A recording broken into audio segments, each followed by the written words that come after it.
Ok les scouts, vous avez donc eu l'énoncé, et donc je commence la correction de l'exercice. Attention, c'est parti. Alors, les horaires sont notés ici.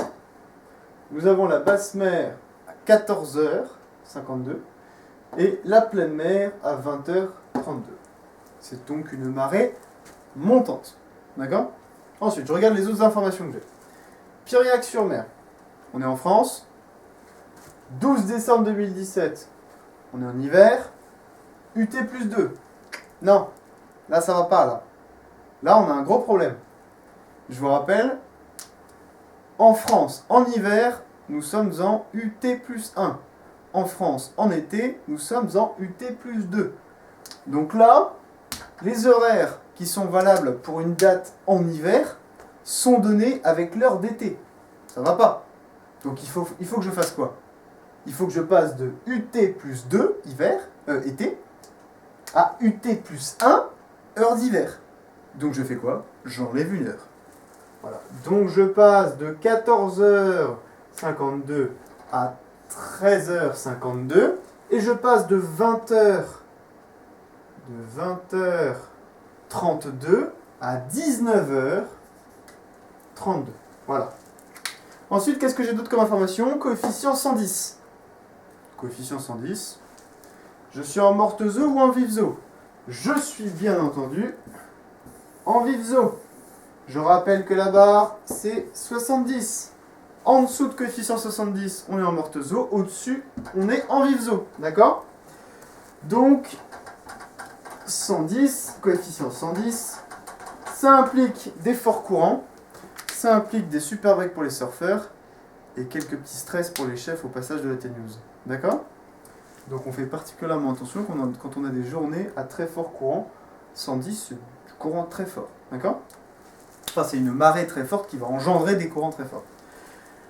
Une fois qu'on a fait cette petite correction, quelle est la première étape? Première étape, calcul de l'heure marée. Alors, on va commencer par calculer le delta H. Je vous rappelle, la méthode, c'est du calcul mental. D'accord? Donc là, entre 13 et 19, on a 6 heures. Donc, on sait qu'on a 6 heures de décalage, on a 6 heures de différence entre 13h et 19h. Maintenant, entre 52 et 32, on a combien? On a 20 minutes de décalage. Et on a 20 minutes de décalage en négatif, puisqu'on perd 20 minutes. D'accord? Donc ça veut dire quoi? Ça veut dire qu'on n'a pas 6 heures, mais ça veut dire qu'on a... Ça veut dire qu'on a 5 heures, 60 minutes, moins 20 minutes, ça fait combien? 40 minutes. On a 5 heures et 40 minutes. D'accord? Maintenant, on va diviser 5 heures et 40 minutes par 6. Voilà la division un peu saoulante. Qu'est-ce qu'on pourrait faire par exemple pour faire une division simple? On n'a qu'à transférer ça en minutes. 5 fois 60, ça fait combien? 5 fois 6. 5 fois 6. 6 fois 6, 36. 5 fois 6, 30. Ok? Donc ça veut dire que j'ai 300. 300 minutes. Je vais juste rajouter un 0, d'accord? 6 fois 5 égale 30. Donc, 60 fois 5 égale 300. On est d'accord? Donc ça veut dire qu'en réalité, 5h40, c'est 300 plus 40. Et tout ça, c'est des minutes.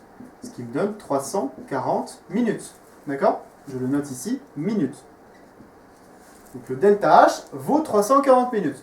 Ok, on reprend la méthode que l'on a vue ensemble. Je vais passer au stylo rouge parce que mon stylo bleu fatigue. La méthode que nous avons vue ensemble dans le cours 2 bis avec Cyprien. Je note 340. Divisé par combien? On veut l'heure marée, pas la différence entre ça. Divisé par 6. On a 6 heures marée. D'accord? Combien de fois? 6 dans 34. Alors on réfléchit. 5 fois 6, 30. 6 fois 6, 36. Bon, 36 c'est au-dessus, donc c'est 5 fois 6. Donc je dis 5. 5. 5 fois 6, ça fait 30. Il me reste 4. Donc je me retrouve avec 40. Ok. Ok. Combien de fois 6 dans 40? 6 x 6, 36, mais si je fais 7 x 6, j'aurai plus, ce sera trop. Donc 6. Alors là, hop, je mets un 6. Donc 6 x 6, 36, il me reste 4. Ensuite, je mets une petite virgule, je rajoute un 0. Combien de fois 6 dans 40? Même opération. 6 fois. Et il me reste 4. Et puis on va pas aller trop loin, c'est bon, d'accord? On sait donc que notre heure marée, si on l'arrondit, elle est de 57 minutes. Votre heure marée est d'un peu moins d'une heure. Alors à titre indicatif, les heures marées, ça va varier de 50 minutes en général à... ça peut être un peu moins, ça peut être une heure marée de 45 minutes, mais c'est assez rare quand même. Hein. Et ça va monter jusqu'à 1h15. 1h15 d'heure marée, d'accord? Mais ça ira pas trop au-dessus. Hein. D'accord? Si vous trouvez 1h35 d'heure marée, il y a un problème quand même. Hein. D'accord? Faites un peu attention à ça. Ok, donc là on a trouvé l'heure marée. Et bah, à quoi nous sert l'heure marée? À quoi nous sert l'heure marée? On va pouvoir remplir le tableau. Alors, on va remplir le tableau et on va pour ça effacer un petit peu tout ce truc là. On a donc 57 minutes, je le note ici, là je le note dans un petit coin pour ne pas l'oublier. Donc on a 57 minutes. Je vais écrire PM-1, PM-2, PM-3, PM-4, PM-5 et PM-6, c'est la basse mer. Voilà. C'est une petite notation. Si vous ne le faites pas, si vous l'oubliez le jour du PE, ce ne sera pas très grave, d'accord? De toute façon, les imprécisions sont telles que... Mais autant avoir une certaine rigueur dans vos calculs, c'est toujours ça de gagner, d'accord? Voilà. Donc, j'ai mon heure marée de 57 minutes, je le renote ici. H, petit m, égale 57 minutes. Et là, je vais enlever, et je vais écrire toutes mes heures, d'accord? C'est parti.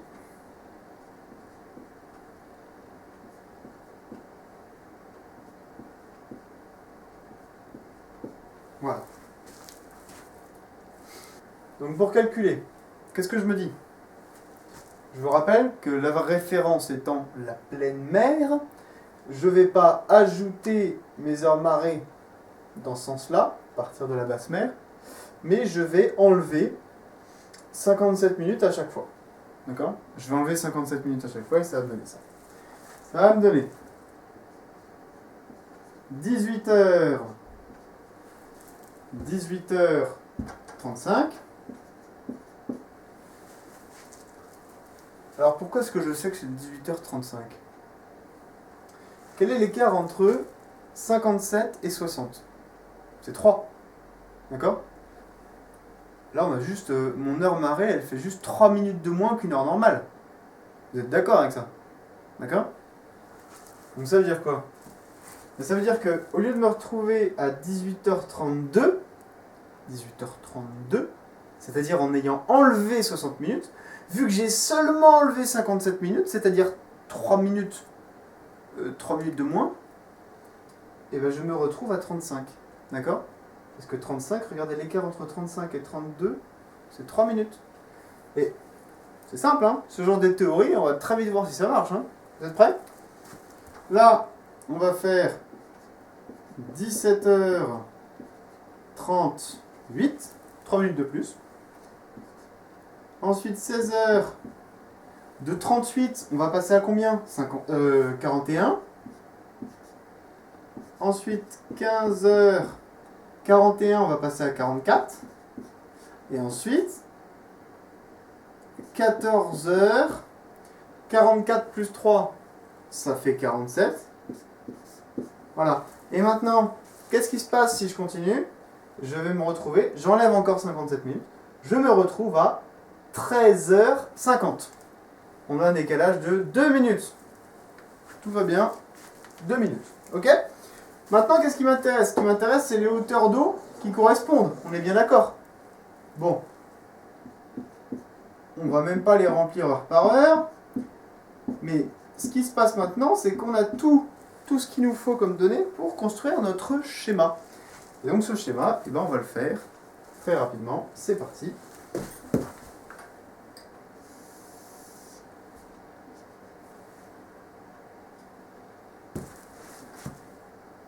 On gradue. On essaye. Alors moi j'essaye d'être le plus régulier possible. Vous avez une règle pour faire ça. Hein. Le jour du peu, il ne s'agira pas de faire à peu près ça. Hein. Non, non, vous faites ça à la règle très précisément.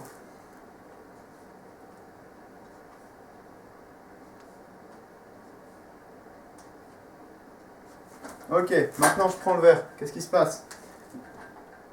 1/12, 2/12, ensuite 3, 1, 2, 3, bim, 3/12, ensuite encore 3/12, ensuite 2/12, et ensuite 1/12.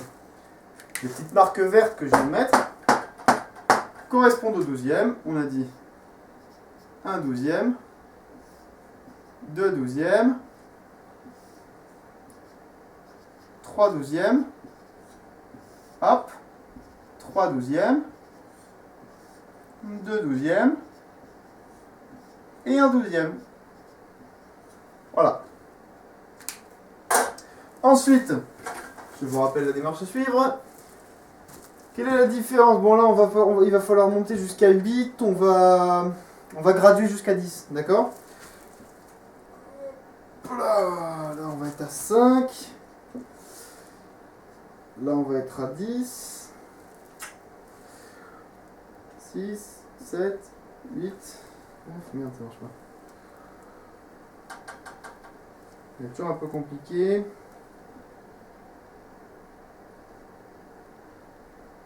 Hop. 9, voilà. Là, j'ai mis les mètres. Là, j'ai mis les heures. Je note ma légende. Hein. Je vois. Moi, je l'appelle Z en mètres. Et là, je note mes heures marées. Donc je mets HM. Hein. Voilà, ok. Et maintenant, je vous rappelle la démarche à suivre. Je vais prendre mon stylo règle. Qu'est-ce qui se passe? Première heure, 13h52, 1m40. D'accord? On a ici 13h52. Ensuite, 14h57. Alors au bout d'un... 47, excusez-moi. Ah, c'est dégueulasse. 14h47. Au bout d'un moment, vous n'aurez plus envie de noter ce truc-là, comme moi actuellement. Mais vous allez le faire quand même. Parce qu'il n'y a pas beaucoup de troupes qui pratiquent cette méthode graphique. Et donc, vous devez être le plus précis possible pour le correcteur, qui n'a pas forcément envie de passer sa soirée à aller chercher sur internet la petite méthode qu'ils ont sortie de leur chapeau. Il a besoin de comprendre rapidement, de pouvoir noter vite. Donc le correcteur, c'est pas des gens qui ont toute leur soirée à vous accorder. Vous essayez d'être cool avec eux, d'accord? Alors, 14h47, on passe à 15h44. 15h44, ensuite on est à 16h. 16h combien? 16h41. Ensuite on est à 17h38. 38. Ensuite on est à 18h. 18h combien? 18h35. Et ensuite, on passe à 19h32. Ok, 19h32, d'accord? Et maintenant, on n'a plus qu'à lire. On a dit quoi? On a dit 19h32, on est à 8,60 m. Alors, 8,50 m, c'est là. 8,60 m, c'est là, d'accord? Je peux être un peu forcé là, 8,60 m, c'est plutôt par là. Voilà. Je vous rappelle que vous avez votre règle CRA pour être très précis sur cette échelle. Et donc, moi je vais y aller à main levée, en essayant d'être le plus précis possible.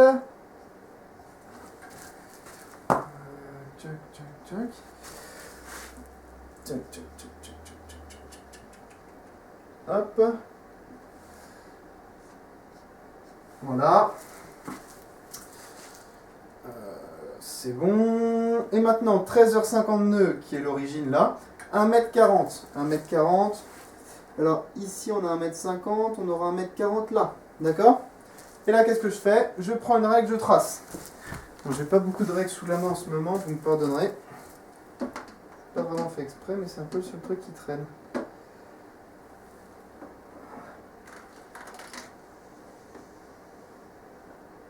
Merde.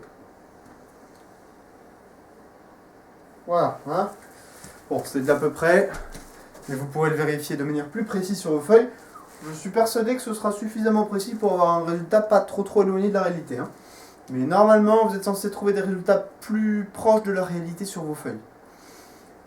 Et puis bien sûr, pour vérifier ça, vous avez une méthode qui est la méthode calculatoire. Alors, on va vérifier, on va juste soumettre quelques horaires.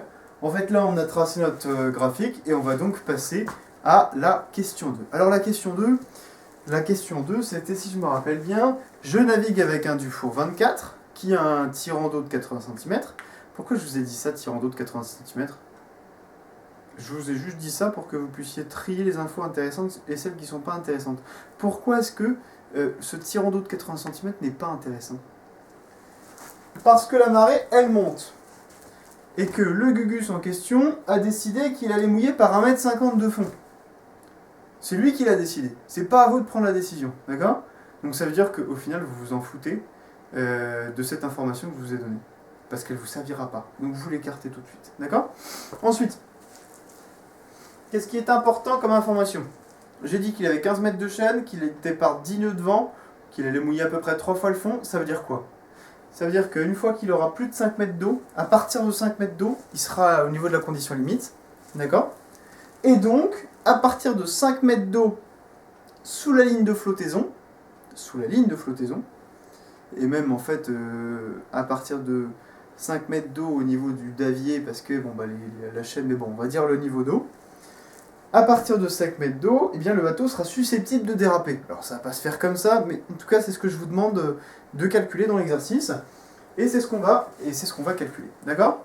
Pour rappel, il a dit j'arrive à 15 h et je mouille par 1,50 m de fond. Alors, on regarde 15 h.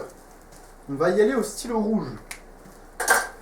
15 h, 14h47 ici, 14h47 plus la moitié de 57 minutes, ouais, on va dire que c'est voilà, la moitié d'une demi-heure. Là, on va être à 47 plus 30. 47 plus 30, ça nous fait 15h17. Là, on va être à 15h17.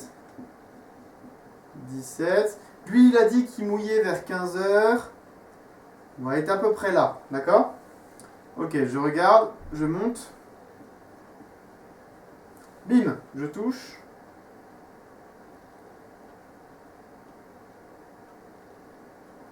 Je suis à peu près à 2,50 m de fond. Regardez, là, je suis à peu près à 2,50 m de fond. Je suis à peu près à 2,50 m de fond. Sachant que la personne en question nous a dit qu'elle avait mouillé, je vais vous faire un petit schéma, vous allez comprendre. Sachant que la personne en question vous a dit qu'elle avait mouillé par 1,50 m de fond, alors je vais représenter le bateau. Hop, hop. De toute façon, un Dufour, c'est une grosse caisse. Mais c'est un bateau pratique. Hein. On va lui représenter sa quille bien salement, mais c'est pas grave. Le safran, on va le faire un peu plus petit quand même, parce que sinon le tirant d'eau sera pas juste. Sachant que le safran est derrière sur un Dufour, on va le mettre comme ça. Ce sera plus juste. Voilà. Donc, la ligne d'eau est là. Ok. Ici en pointillé, vous avez la basse mer de coefficient 120. Toujours les mêmes codes couleurs que d'habitude. Et ici, je vous représente le fond. D'accord? Le fond. Qu'est-ce qui se passe? Et qu'est-ce qui se passe? Oui. Je vais vous le représenter. Si vous faites le schéma de cette manière, vous allez vous tromper et vous allez du coup comprendre qu'il faut passer au-dessus. Là, je vous le fais direct. Alors, Le fond est ici, en rouge, d'accord? La basse mère de coefficient 120 est ici, en bleu. Pourquoi j'ai écrit ça? Vous allez comprendre. Pourquoi est-ce que je considère tout de suite que c'est une sonde découvrante d'1 mètre? Pourquoi? Parce que j'ai lu qu'à 15 heures, il y avait 2,50 m d'eau à cet endroit-là. Sachant que le Gus m'a dit qu'il avait mouillé à 15 heures par 1,50 m de fond. Il y a un problème là.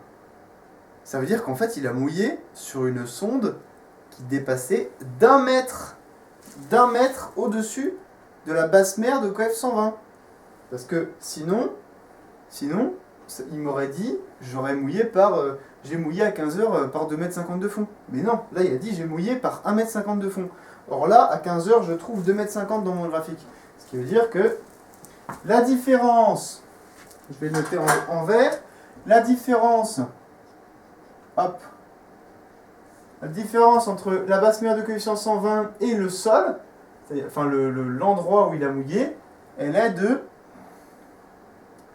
plus, c'est une sonde découvrante de 1 mètre. C'est une sonde découvrante de 1 mètre. Or moi, quelle est la distance que je connais avec mon graphique? La distance que je connais, c'est entre la hauteur d'eau actuelle et la hauteur d'eau à basse mer de coefficient 120, on est bien d'accord?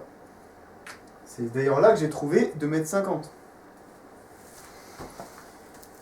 Il m'a dit qu'il avait mouillé par 1,50 m de fond. 1,50 m de fond. Elle est ici. Excusez-moi, pardon. Je l'ai mal représenté. Ça recommence. Il a dit qu'il avait mouillé par 1,50 m de fond. 1,50 m de fond, c'est entre le bleu qui est là et là. 1,5 m de fond. Cette distance-là, est-ce qu'elle m'intéresse, cette distance-là, entre ici et là? C'est la distance entre le tirant d'eau de 80 cm, et, en fait, j'ai tout simplement à faire 1,5 moins 80 cm. Et je trouve cette distance-là, qui est la distance entre le fond du bateau, le fond de la quille, et le fond, le sable, les cailloux, la vase, le fond marin, tout simplement. Mais ça ne m'intéresse pas, ça. Là, c'est pas ce qui m'est demandé dans l'exercice. D'accord? Ce qui m'est demandé, c'est de trouver à partir de quelle heure je vais avoir 5 mètres entre ici et là. Donc je supprime ça. À partir de quelle heure est-ce que j'aurai 5 mètres là? Sachant que ma sonde elle est toujours découvrante d'1 mètre, ça va revenir à chercher sur le graphique, puisque c'est cette distance-là que je connais, ça va revenir à chercher à partir de quelle heure j'aurai 6 mètres d'eau. 6 mètres d'eau selon le graphique. Parce que moi, ma sonde, elle découvre d'1 mètre. Je vous rappelle le raisonnement. 10 nœuds de vent, c'est un petit vent, c'est pas non plus... c'est pas rien, mais c'est pas des gros vents. Et par petit temps, on mouille 3 fois le fond en termes de chaîne. D'accord? Le gars en question, il veut faire une sieste, mais il veut pas déraper pendant sa sieste. Donc il veut savoir à quelle heure il va devoir se réveiller de sa sieste pour aller remouiller un peu plus près du rivage. D'accord? Il vous a dit qu'il avait 15 mètres de chaîne, 3 fois le fond. Bah en fait, tout simplement, il ne peut mouiller que par maximum 5 mètres de fond. Vous êtes bien d'accord? Alors, on va regarder à quelle heure il va devoir sortir de sa sieste. On a dit qu'il fallait pas qu'il ait plus de 6 mètres. Il fallait pas qu'il ait plus de 6 mètres dans le graphique et donc 5 mètres ici parce qu'on a une sonde découvrante d'1 mètre. Alors on regarde 6 mètres, tac, tac, tac, tac, tac, tac, tac, tac, tac, tac. Ouais, pas parfait, mais bon, à peu près là. Et là on descend. 6 mètres, c'est ici. Tchac, tchac, tchac, tchac, tchac, tchac, tchac. Hop. J'essaie de descendre à peu près droit, mais je suis pas très droit. Là, je suis plus droit déjà. Voilà. Ok. Je suis pile entre 6h41 et 17h38. On va rajouter... Allez, on va se rajouter 29 minutes. Parce que je considère que 57 divisé par 2 est égal à peu près 29. Je sais que c'est faux. Mais ça s'approche plus de la réalité que de dire que c'est égal à 30. Alors, 29 minutes, donc ça veut dire 29 minutes, 16h41 plus 29. Ça passe bien en plus, c'est plutôt simple à faire comme calcul. Et ben 29 minutes, on va considérer 19, on va se retrouver à 60, on est à 17h10. 17h10, d'accord? 16h41 plus 29 minutes, je me dis que je suis pile au milieu, je suis à peu près par lecture graphique à 17h10. Et ceci est mon résultat, d'accord? À 17h10, avec les approximations, le fait que j'ai fait tout ça à la main et sans règles, sans papier, sans graduation, sans rien du tout, donc c'est-à-dire avec des impressions qui sont quand même plus élevées, vraiment beaucoup plus élevées que d'habitude, mon résultat c'est 17h10. Ce qui veut dire, à 17h10, il y aura 6 mètres d'eau. Et l'eau va encore monter jusqu'à 8,60 m. D'accord? Ce qui veut dire que, à 17h10, j'aurai 6 mètres ici. Sauf que, le bateau étant mouillé au-dessus d'une sonde découvrante de 1 mètre, ce que j'ai pu calculer grâce aux 2,50 m que j'ai trouvé là au début, eh bien j'aurai donc 5 mètres d'eau. Et 5 mètres d'eau, c'est la limite pour ne pas déraper. Et donc ça veut dire qu'au-dessus, eh ben, le bateau est susceptible de déraper. Voilà. Donc ce TD1 est terminé. J'espère que vous avez à peu près tout compris. Et je vais très rapidement zoomer pour que vous puissiez avoir les détails.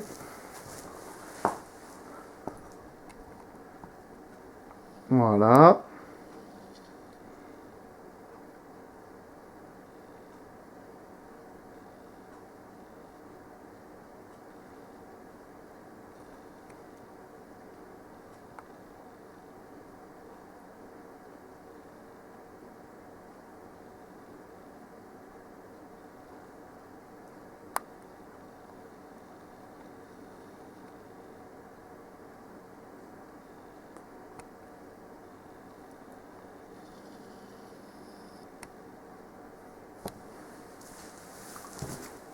Ce TD est donc terminé. Il y en aura normalement un deuxième. Vous aurez donc 3 exemples pour vous entraîner. Et puis après, n'hésitez surtout pas à vous entraîner, surtout en plus. Là, normalement, pour se préparer correctement au calcul de marée, il faudrait que vous en fassiez à peu près 7. D'accord? 7-8. Et attention, je ne suis pas en train de vous donner des fourchettes de prof de français qui veut que vous fassiez 40 000 exercices dans l'année. Je vous donne le strict minimum pour pouvoir réussir. D'accord? Vous essayez de vraiment le faire. D'accord? 7 fois. Vous refaites ça 7 fois. Ok? C'est parti.